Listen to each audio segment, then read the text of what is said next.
पुण्यात भाजपचे शहर पदाधिकारी प्रमोद कोंढरे यांच्यावर गुन्हा दाखल करण्यात आलाय। एका महिला पोलीस अधिकाऱ्याचा विनयभंग करण्याचा ठपका कोंढरेंवर ठेवण्यात आलाय।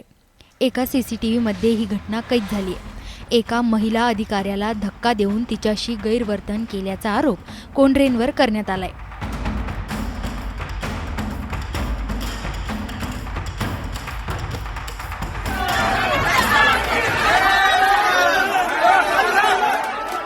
हा प्रकार कमी की काय त्यापाठोपाठच आता आणखी एक व्हिडिओ सोशल मीडियावर तुफान व्हायरल झालाय, ज्यामध्ये भाजपची टोपी घातलेले कार्यकर्ते आणि गमछा घातलेले कार्यकर्ते दिसून येत आहेत। त्यासोबतच काही महिला आणि त्यांच्यासोबत महिला पोलीस अधिकारीही उपस्थित आहेत।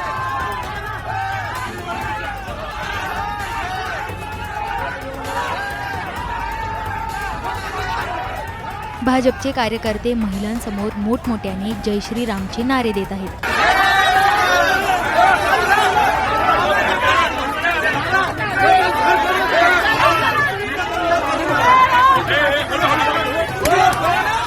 भाजप कार्यकर्त्यांच्या घोषणांमुळे गोंधळाचं वातावरण निर्माण झालंय।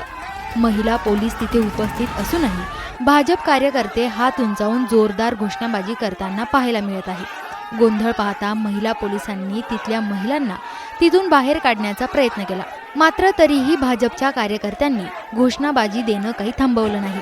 उलट त्या महिलांसह पोलीस अधिकाऱ्यांवर हात उचलण्याचा प्रयत्न केला, त्यासोबतच धक्काबुक्कीही केली। या घटनेचा व्हिडिओ व्हायरल होताच पुण्यासह संपूर्ण राज्यभरात संताप व्यक्त होतोय। एकीकडे लाडकी बहीण योजनेच्या नावाने राज्य सरकार श्रेय लाटण्याचा प्रयत्न करत आहे असं बोललं जातं, तर दुसरीकडे सत्ताधारी भाजपमधलेच कार्यकर्ते आपली मुजोरी दाखवायला मागे पुढे पाहत नसल्याचं चित्र पाहायला मिळतंय।